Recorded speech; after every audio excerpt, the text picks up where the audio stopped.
all of her movements start to slow, and her smile starts to go away. Oh, Richie. And there's no heartbeat.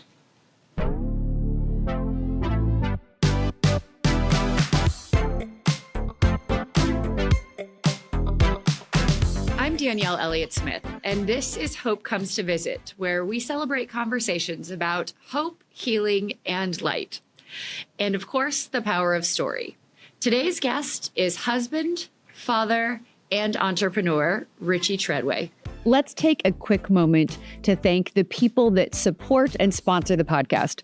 When life takes an unexpected turn, you deserve someone who will stand beside you. St. Louis attorney Chris Dully offers experienced one-on-one legal defense. Call 314-384-4000 or 314-DUI-HELP, or you can visit dullylawfirm.com. That's D-U-L-L-E lawfirm.com for a free consultation. Richie, thank you so much for being here with me today. It is wonderful to sit down with you. Good morning. How are you doing today? I'm doing all right. Today is a nice, beautiful day where I live. And you mentioned that you are in the Harrisburg area, yes? Yes. I was fascinated by the email you sent me, talking about the power of hope and storytelling. And by nature, you said you are a writer, yes? Yes. And there is a specific experience you and your family, you and your wife had, that traumatic. And yet, while your wife wants you to write about it because you are a writer and a lot of it she doesn't remember, you have found yourself in a bit of a block. Yeah, even just thinking about it right now, I'm already starting to swell up. Oh, okay. Well, we'll go slow and we'll be easy. And this is just a conversation between a couple of friends, because I am honored and grateful that you're willing to have this conversation with me, right? Because there is beauty and light in this story.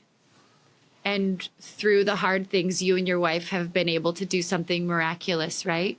So why don't we start wherever you are wanting to start with your story. Tell me a little bit about you and your wife. We met much later in life. So we have only been married for 3 years. I'm already almost 50. Okay. What's your wife's name? Her name is Rebecca. Okay. So Richie, Rebecca. How did you guys meet? We worked in the same place. Okay. And so she is your love. Yeah, it did turn out to be that way. And tell me about Rebecca. She's a very strong woman. She's a government contractor. She runs a large crew of people, and working as a contractor for the government, she tends to catch a lot of flack. 1, for being a woman, 2, for being a contractor. So she's been doing this for almost 15 years now, and she's really good at her job. So the two of you meet, and meeting and finding your love a little later in life, you decided that you wanted to start a family. We both wanted to have children, but it just never worked out for us up until this point. Okay. But you found each other. And so when you decide to start in that process, you were thinking that it might be a little more challenging knowing that you were starting a little bit later. Were you talking to doctors about it initially? Yes. She has PCOS. So we knew that it was going to take some work, especially being older. So she went on medications. We had to do the schedule. We were going to doctors in Hershey every other week. Okay. And what happened? Eventually it took some work, but we were able to conceive. Okay. So realizing that you could conceive, obviously that's a beautiful thing, and you're relieved. And how did the pregnancy go? We were relieved, and we were also terrified, knowing that, again, our age being a factor, the PCOS being a factor, she ended up with gestational diabetes, preeclampsia. So the whole thing was rough for her. She didn't have morning sickness. She had all the time sickness. Oh. She couldn't eat anything. It just... Are you and Rebecca the same age? No, she is 3 years younger than I am. Okay.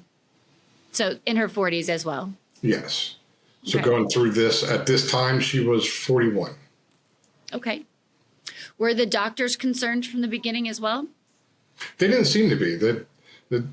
To them, it just seemed like another everyday thing. They know in this day and age, pregnancies, women are able to conceive at a later rate, later ages.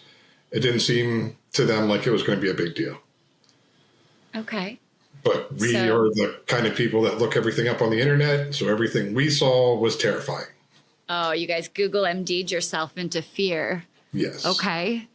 So you're worried she's sick, which certainly doesn't help the situation. And so what happens? So how far into the pregnancy do you guys go with her being sick? She was sick every day, right up until about a week before we were going for I think it was the 12-week ultrasound, the one where we get to find out the gender of the baby. Okay. And all of a sudden, she just wasn't sick anymore. Okay. So then what happens? You go in for the ultrasound. Well, during that week, something just didn't seem right. She was sure that something was wrong. Really? Yeah, so going into the appointment, we were terrified. And this was all during COVID. So through all of our appointments, I had to wait in the car. And I would be on the phone during all the appointments with the doctor while I was in the car. You weren't allowed to go into the ultrasound appointment with her, Richie? No, none of them. This one was the very first appointment they were allowing guests in. So she went in by herself. She was getting ready for the appointment.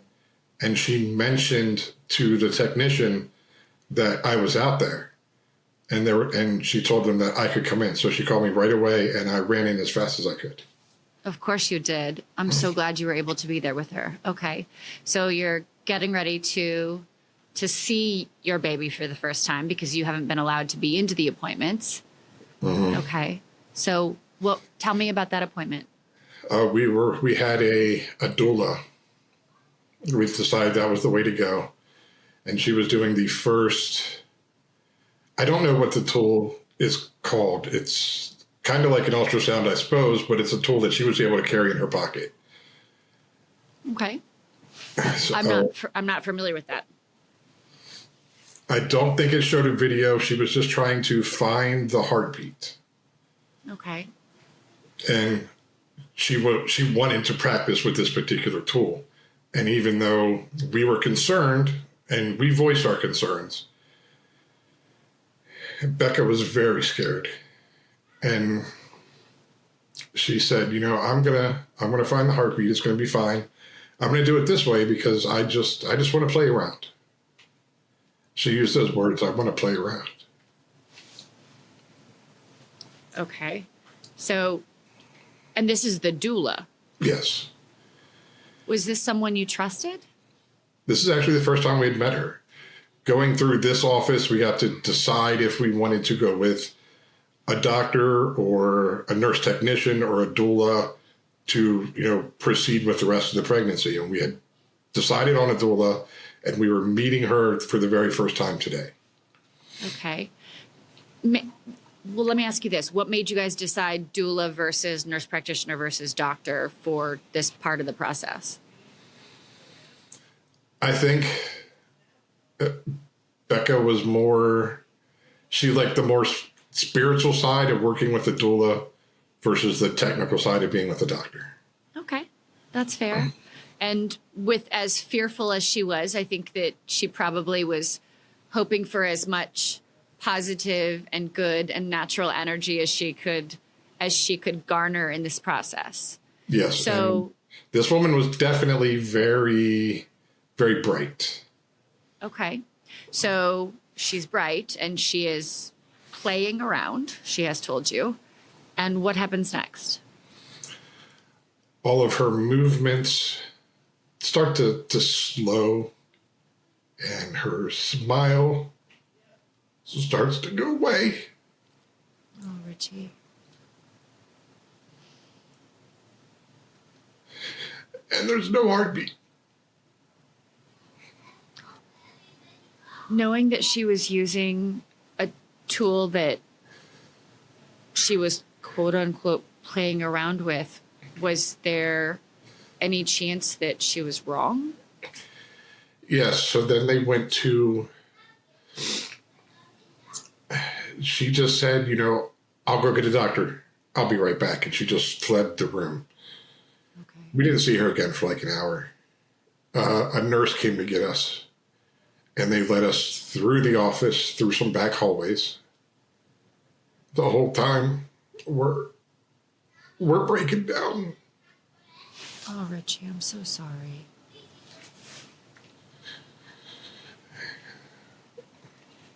Oh, I'm sorry. No, do not apologize. So we get to another room where they do an internal ultrasound to ensure the results are correct. And she was right. There is no heartbeat. I'm so sorry.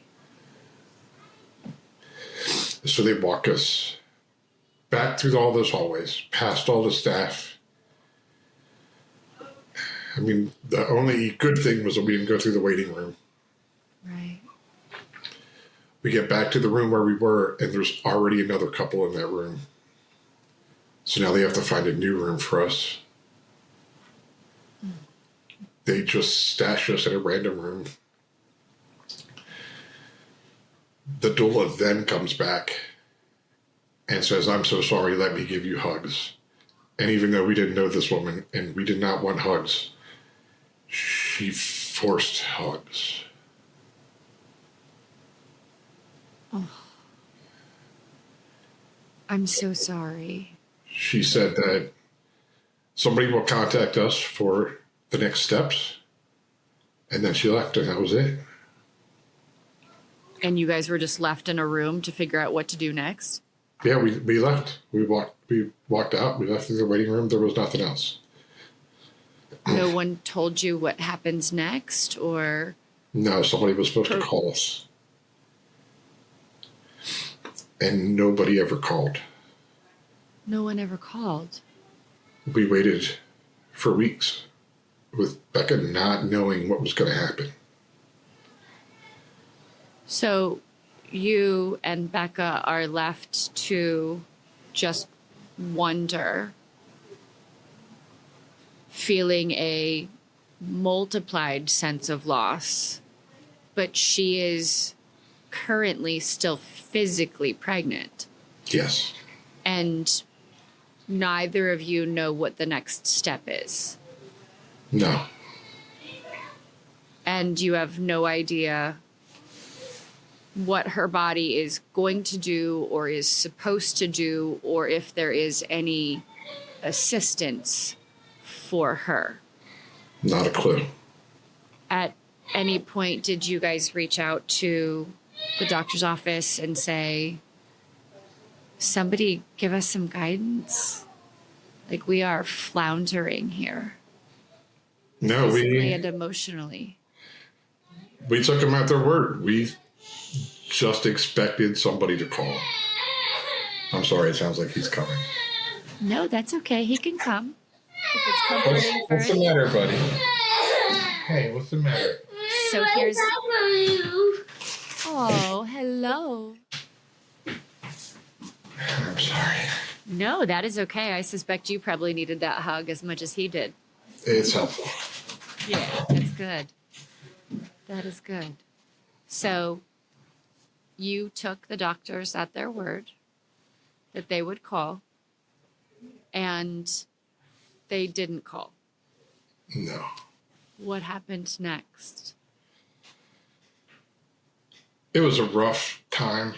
I think I took the whole 4 weeks off work. They wanted me to go back, but I couldn't. And I couldn't leave her. So then, she stayed pregnant for an additional 4 weeks, yeah. and her poor body and her poor heart and your poor heart. So emotionally, both of you are struggling. Yeah, because it wasn't just that we lost the baby. Well, anybody that's gone through that, it is devastating. Of course. But at our age, we felt like we lost our whole future. Like this was our only shot. Thank goodness that was not the case for you, as we just saw young Richie. I am so sorry. That is okay. We saw young Richie come into you, so you have not lost a future, which is a beautiful thing. You have a family. We can talk about that more in a minute, but I do want to know how things progressed with Becca, and with the doctors never calling her, I know that she did not miscarry peacefully, if there is such a thing. I mean, I hate to say that in a term as though miscarriage is ever a peaceful process, but her body did not, it was a devastating experience for her physically in addition to mentally. Yeah, absolutely. What happened? Well, it just so happened to be the very first day I had to go back to work. And I'm getting ready to leave the house. And she just jumps up and runs to the bathroom. And I wait as long as I can. And I'm outside the door. And I'm asking her if she's okay. And she tells me just to leave. And I wish I hadn't. But I did. I went to work. You did what you were like she told you. You assumed that she was okay and that she just wasn't feeling well. But what was actually happening? She was actually beginning to miscarry. I was only at work for half an hour and she called me. She called me from the bathtub. I could hear the water running in the background. And I just rushed home as quickly as I could. By the time I got there, she was lightheaded. She didn't exactly have all of her mental faculties. She had hemorrhaged, and she was losing so much blood.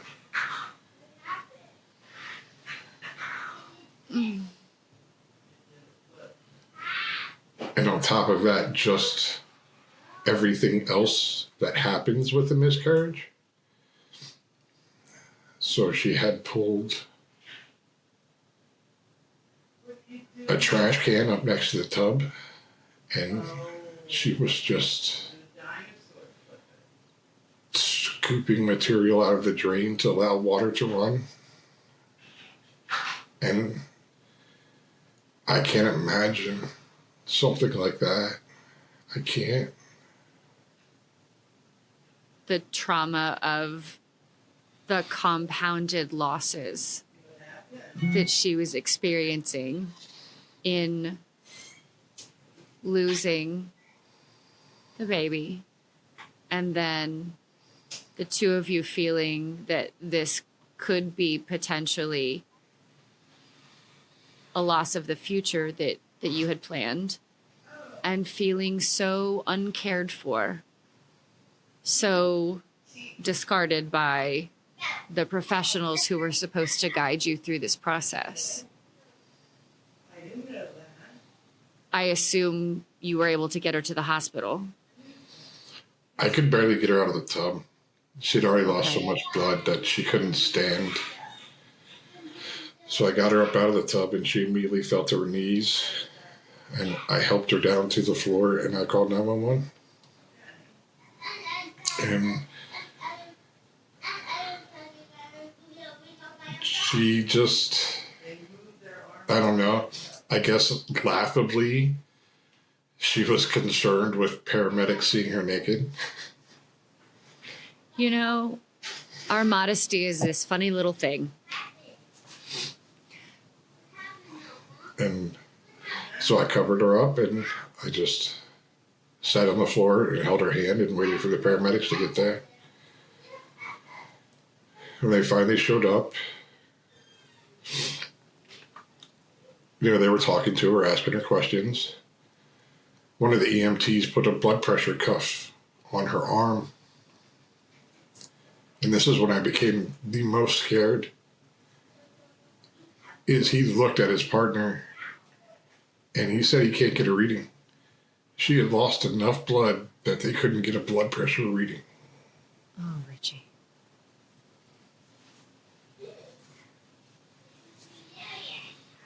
So at that point, you're worried you're going to lose her too. Yeah. They got her on a backboard as quick as they could, and they just left. I just stood at the end of the driveway watching them drive away. Got in my car, followed them to the hospital. Everything there, everybody was scared. A nurse would come into the room about every 10 or 20 minutes.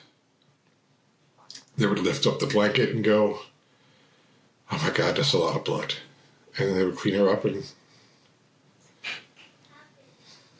anytime that they had to transport her for any tests or x-rays or whatever they were doing, a doctor would ride on the end of her bed with one of those the paddle machines that they use to start your heart when it stops. They would take that with her every time she left the room. I assume they stopped the hemorrhaging, did they not? It took a while for them to get a surgeon in. They had to do a DNC. And even with the DNC, he still struggled to stop the bleed. She was back in that room for hours. But eventually they were able to stop it.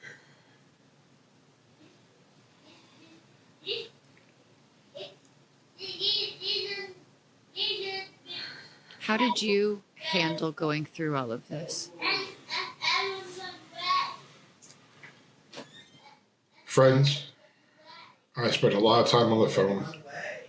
I have some friends who, had to go through in vitro in order to have a baby, and they lost a couple before they were able to carry to term. And so having that shared experience.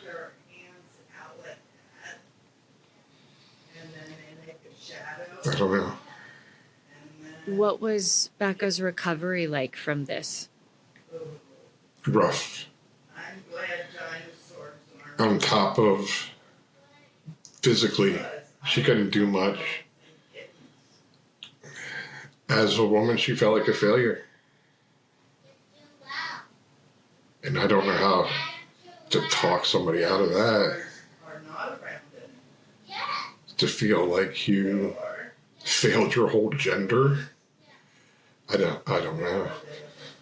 But she's not a failure. Absolutely not. No. What is she?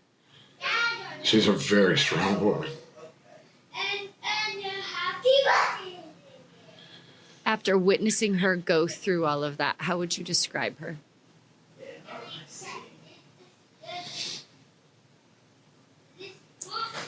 Strong, resilient, and just a little bit broken.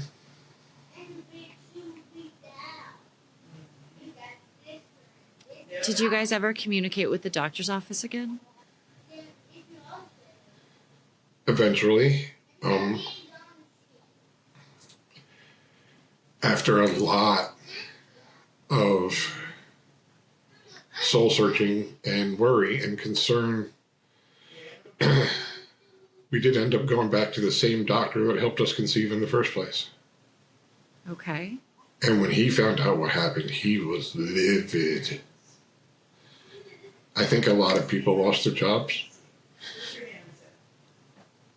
But He was very supportive, especially of her. Like when we went to see him, she was the only one in the room. He didn't care what I had to say because I didn't go through it. So that was helpful for her. She felt heard. Yeah. That's important. So was it that doctor that was able to help you, the two of you, conceive again? Yeah. Okay. Yeah. So tell me about the miracle that is young Richie that we just heard from and saw a few minutes ago. A lot of that, especially in the beginning, was really rough because of our age. I think we might have rushed it. So I don't think she had a lot of time to recover from what happened before we even started again. Okay. And honestly, in the beginning, even after he was born, there was a lot of guilt. We kept talking about how he wouldn't be alive if our first baby didn't die.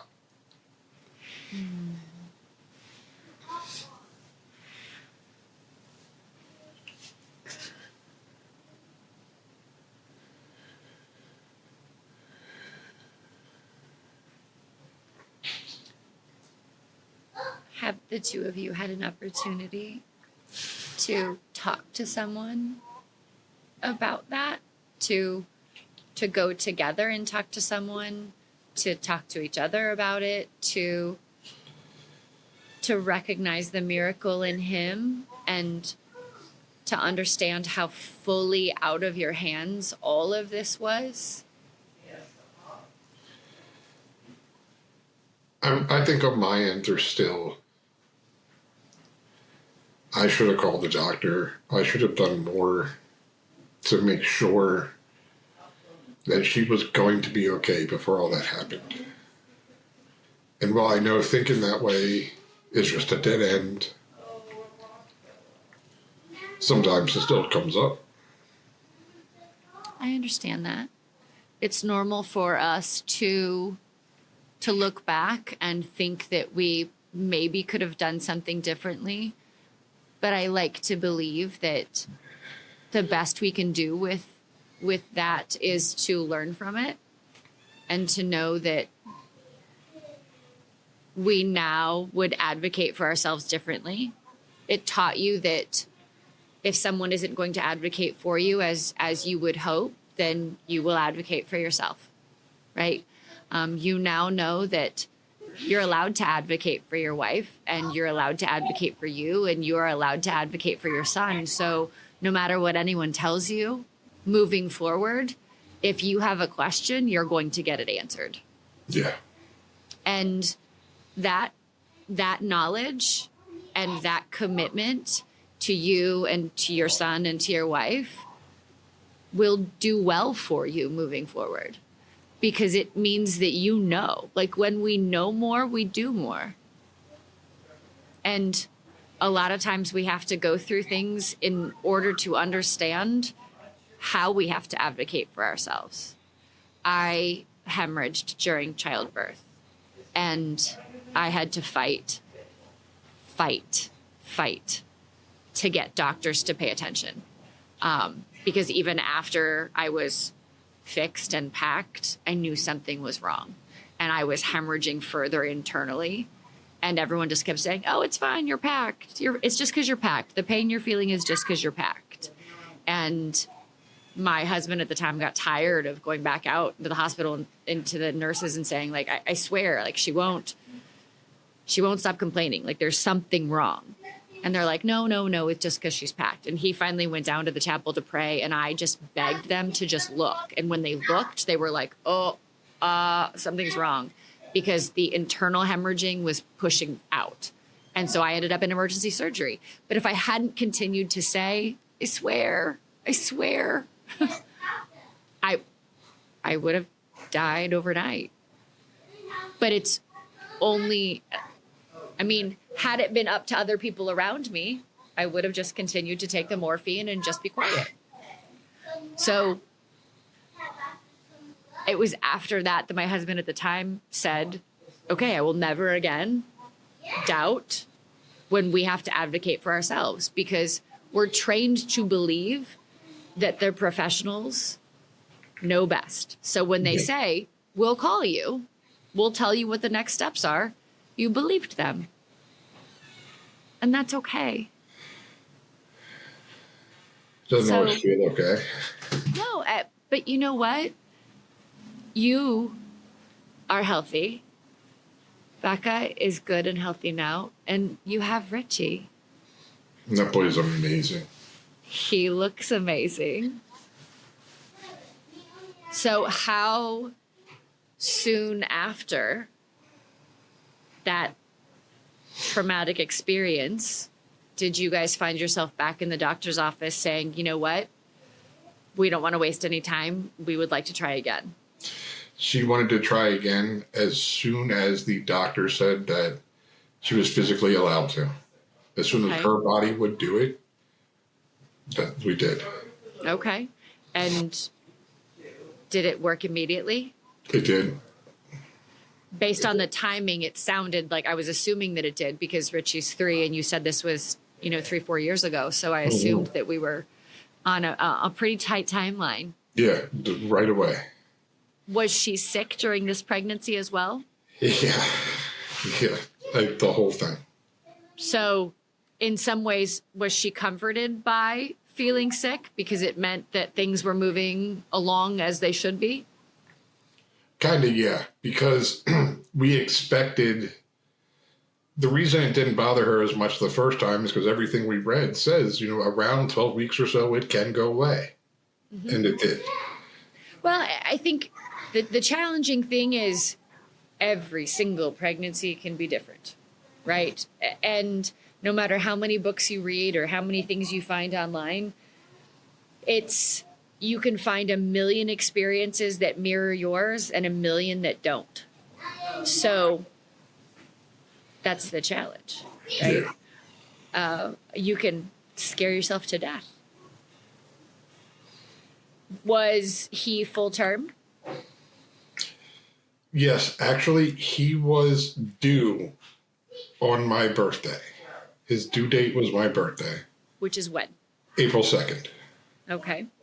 And he was actually born a week before. Okay. So, yeah, he went the whole way. Okay. So how do you guys feel being parents now? It's amazing. It's terrifying. Being, responsible for raising a good person. And unfortunately, he might be smarter than us, so it can be tough. I think that's probably a fear and a realization all parents come to at some point. But they're also our greatest teachers, right? Mm-hmm. So there's a lot of beauty in there to learn from them. Richie, how would you define hope?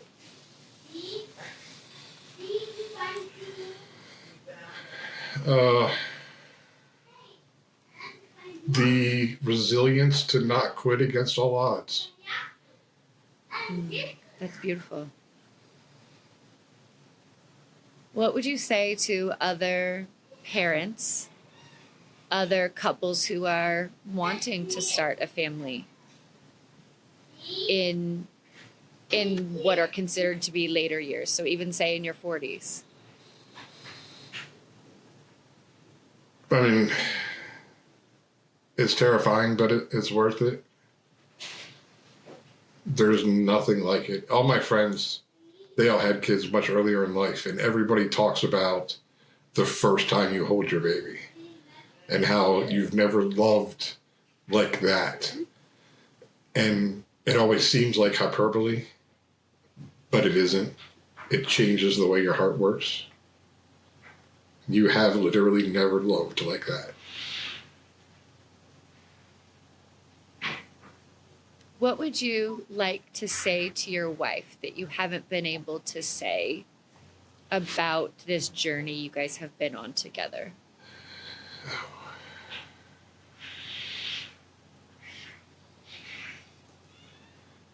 I don't know. I'd like to say I'm sorry I let that happen, even though I know I didn't let it happen. But I am so very sorry. Okay, Richie, if I can somehow give you the grace to remove the guilt or the responsibility you feel,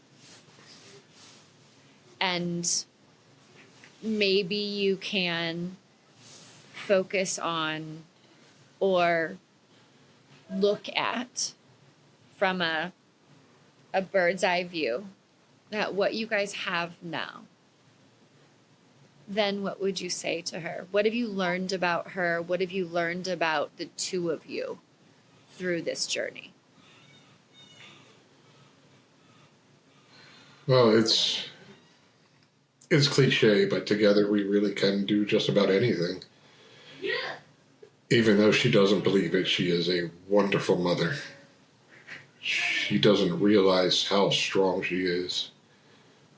She doesn't realize how well she supports everyone around her. I wish that she could see herself the way that we see her. I love that. What do you want young Richie to know about how loved and wanted and cherished he is? Because there will be a time at 3 right now, he won't be able to comprehend any words that you have to say, but someday he'll be able to look at this, listen to this. What do you want him to know about how wanted he is?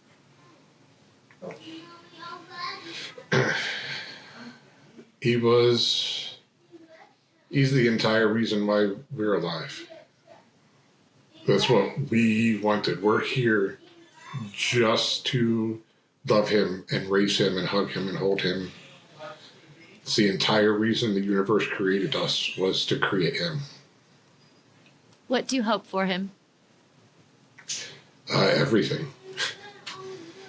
I want him to be free of the guilt and pain that we had when we were children. I want him to see the world through the eyes of love and not fear.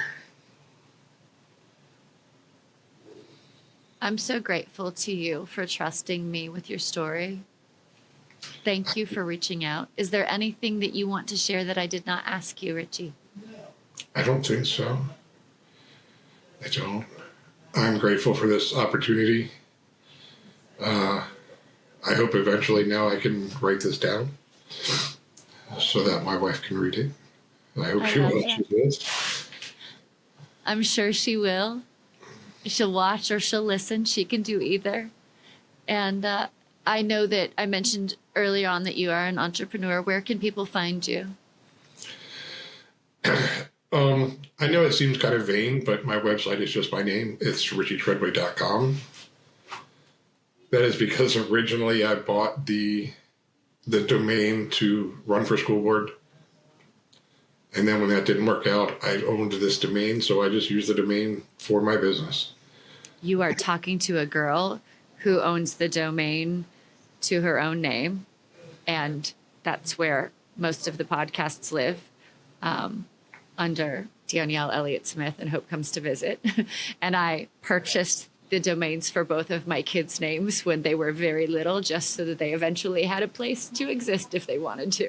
Oh, so right. I don't consider it vain at all. I think it's smart to have that. So, and it's an easy way for people to find you. Richie, I so appreciate you spending time with me, and thank you for sharing your story, for sharing the hard parts and the light and the grief and the pain and the challenges, but also the beauty of your wife's strength and the light that you have in your sweet boy now. Thank you. Thank you. And friends, thank you so much for joining Richie and I in this light-filled conversation. I so hope that you have seen some of the inspiration and some of the heart, and you are willing to share it with the people that you love. Until we are here and chatting again, please take care of you, and thank you for being here. Naturally, it's important to thank the people who support and sponsor the podcast. This episode is supported by Chris Dully, a trusted criminal defense attorney and friend of mine here in St. Louis, who believes in second chances and solid representation. Whether you're facing a DWI, felony, or traffic issue, Chris handles your case personally with clarity, compassion, and over 15 years of experience. When things feel uncertain, it helps to have someone steady in your corner. Call 314-384-4000 or 314-DUI-HELP, or you can visit dullylawfirm.com to schedule your free consultation.